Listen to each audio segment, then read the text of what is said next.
I, 32F, broke up with my longtime partner Nathan, 33M, right before COVID hit. We stayed in the same house during lockdown and continued to live together after the lockdown was lifted because we generally get along, and we had a child, 11F, to raise together. Over the last 3 years, we've been roommates and co-parents, nothing more. One day, he was supposed to take our daughter to buy new school clothes, but she came back 10 minutes later in tears. She said they were on their way to the store when his new girlfriend, Kelsey, called, and he drove her back home and dropped her off so he could go spend time with her. He even asked our daughter to lie to me for him, but she was tired of covering for him, implying she'd been lying for him for a while now. When he got home, we had a massive argument. I didn't care if he dated other girls. I cared that, for some reason, he thought he had to sneak around, and it made him act like a jerk to me and our daughter. I told him that if he had been a man about this new girl and just introduced me to her, then maybe we could have all been friends, but instead, he had to act like a dumb teenager, and it ended with him moving out to live with his parents, Ethan and Olivia. A couple of days later, he called and apologized saying he hoped it wasn't too late for him to do things right, and he hoped we could all be friends. I was hopeful that we could finally co-parent in peace for the sake of our child. And this is where things took a turn for the worse. I have always been close with my ex's parents, to the point where even after we broke up, I would be invited over regularly for dinner. They said even if I wasn't their son's partner, I'm still their grandchild's mother, and that makes me family. So one day, when my daughter texts me while at their house and invites me to dinner because they're having my favorite meal, I don't think twice about coming over, even though Kelsey, whom I've never met, now lives there. I figured everyone had to be okay with it since my daughter was inviting me. I ended up having dinner with Ethan, Olivia, and my daughter, but Nathan only came upstairs to grab 2 plates of food and went back downstairs. When I asked Olivia why, she said Kelsey wasn't feeling well today. Whatever, I thought, she's just sick and I'll meet her another day. I had a perfectly pleasant dinner with my ex-in-laws, helped clean up, and made a promise to bring them a coconut cake, Ethan's favorite, and took my daughter home. Later, Nathan blew up my phone with texts and calls, saying it was so weird and rude that I came over for dinner uninvited, that I made Kelsey feel uncomfortable and unwelcome there, and that I caused trouble in their relationship because she assumes we must still be in love for me to come over and see his parents out of the blue like that. I had a talk with my daughter and asked her calmly if she had asked everyone else if it was okay if I come over before she texted me, and she sheepishly said she didn't know she had to ask since it had never been a problem before. I didn't tell her about her dad's meltdown at me, or tell Nathan that she's the one who invited me. She's a child and shouldn't be involved.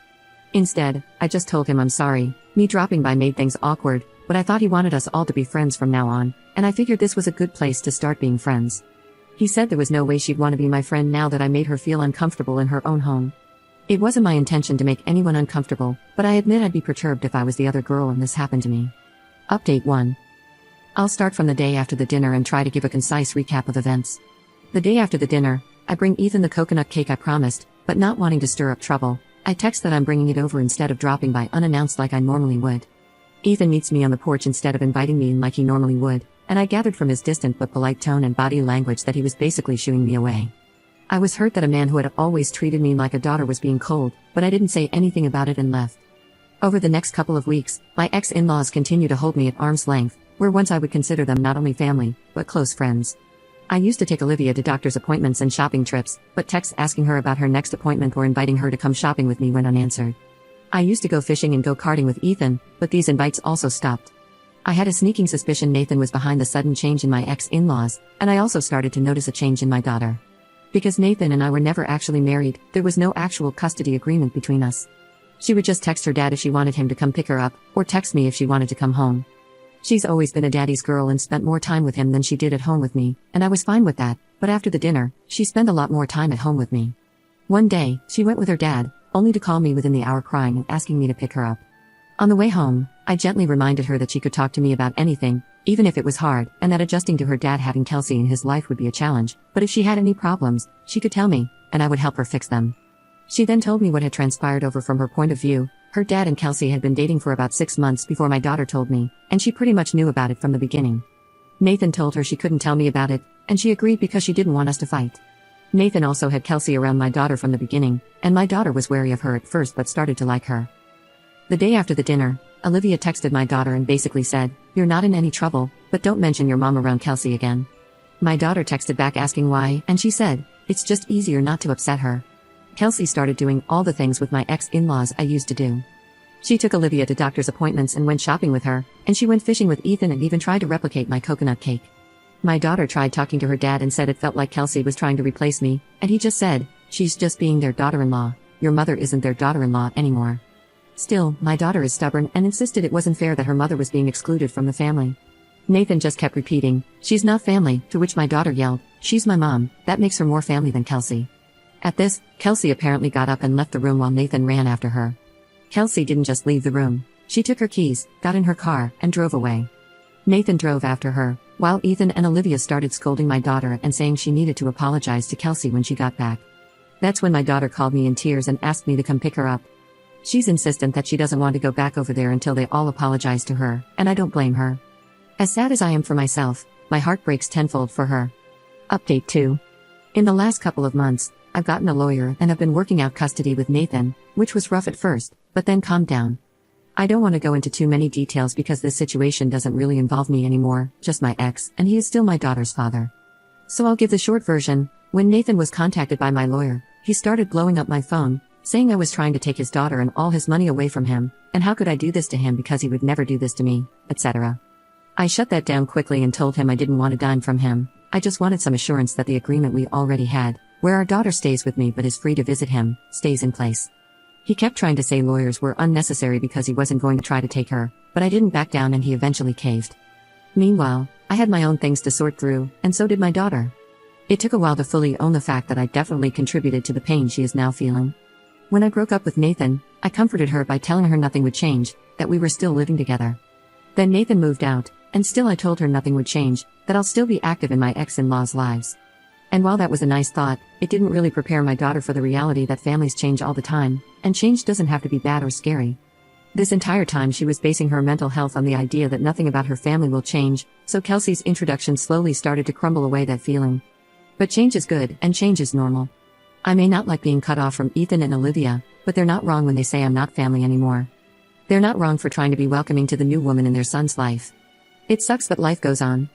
Anyway, my daughter has been going over there for a few hours about once or twice a week with lots of caveats that she, her dad, and I all agreed to. She gets to decide when she comes over.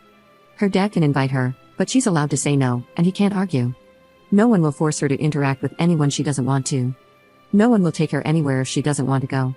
If anyone makes her uncomfortable, she'll leave and walk to Diane's house and call me to come pick her up.